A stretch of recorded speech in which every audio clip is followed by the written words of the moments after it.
Hello students, I am your educator Tanvi. Here I am starting with the next chapter, that is chapter 5, Morphology of Flowering Plants. So the CBSE has revised the syllabus for 2020.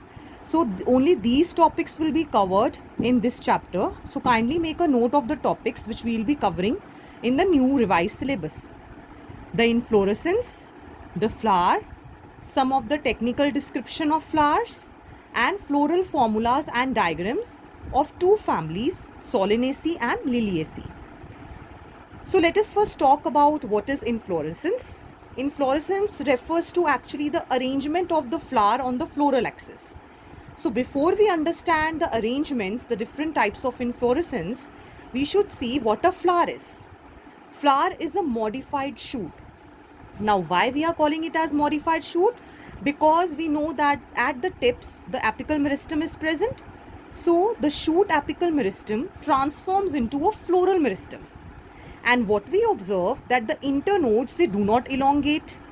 And the shoot tip, it becomes flower. In that case, the flower is single, that is solitary.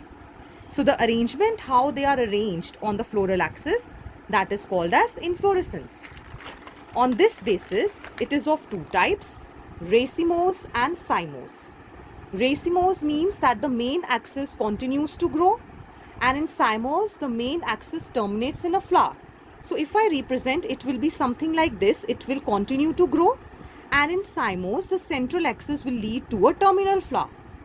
So we can see that the new flowers, they will come here on the sides, and over here, the main flower is at the tip and others will come at the side. The flowers over here are born in acropetal succession. Acropetal means that the new flowers will come up and the old ones will remain down. And here flowers born are in basipetal order, means at the base the new flowers will come and the old flower is at the top. Now let us look at the different parts of flower. So what is flower exactly? It is a reproductive unit of flowering plants, which is angiosperms. Then the stalk or pedicel, the end of that stalk or pedicel can be swollen, and that swollen end on which other parts of the flower are attached, those are referred to as thalamus or receptacle.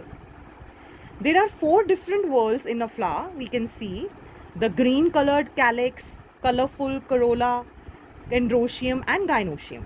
So calyx are the green leafy parts called as sepals. Corolla is the colored part known as petals. Androecium is the male sex organ and gynoecium is the female sex organ. Coming to another term, perianth, it means when the calyx and corolla, they are not distinct, maybe they are fused like in lily. So we cannot see the sepals and petals separately.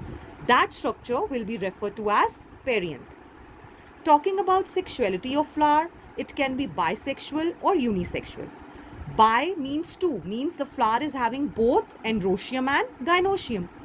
Uni means single, so unisexual means either they will have androecium, means they will contain stamens, or they will have gynoecium, means they will have carpel, so only one of it.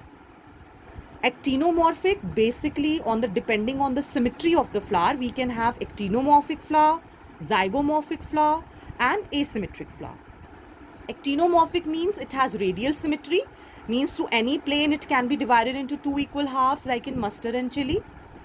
Zygomorphic means bilateral symmetry, that there is only one axis through which it will be divided into two equal halves like gulmohar and casa. Casa is nothing but cinnamon.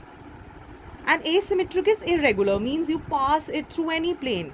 So it will not be passing through the center, means it will not be dividing into two similar halves like canna, which is a type of lily. Then depending on the number of floral appendages, whether it is 3, 4, 5, the flowers can be trimerous if 3 petals are there. If 4, then tetramerous, and if 5, then pentamerous. So it can be multiples of 3, trimerous, multiples of 4, tetramerous, and multiples of 5, pentamerous.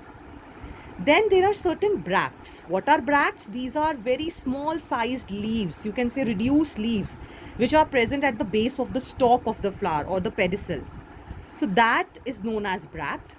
Flowers having bracts are bracteate, and flowers which lack bracts are ebracteate. Then coming to, there are different varieties of flower based on the position of calyx, corolla and androecium in respect with ovary. Remember this. There are three different types: hypogynous, perigynous and epigynous. What are these types of flowers? On the basis of position of what? Calyx, corolla and androecium with respect to ovary, which is part of gynoecium. Okay, we will say that there are three types of flowers. Hypogynous means that the ovary is at the highest position than these parts. So it is superior ovary, like in mustard and China rose. Perigynous means that the ovary is present at the center. Okay, and rest of these calyx, corolla and androecium are above it, half above it. So you can say it is half inside, half inferior ovary, like in plum and rose. Epigynous flower, it means that the ovary which is there, it is inferior to calyx, corolla and androecium. Means ovary is somehow inside, and outside you can see that calyx, corolla and androecium are there. Or you can say the thalamus, it grows upwards and it encloses the ovary inside, and outside you are having calyx, corolla and androecium. So that is why this is called as inferior ovary, and it is generally found in guava and cucumber.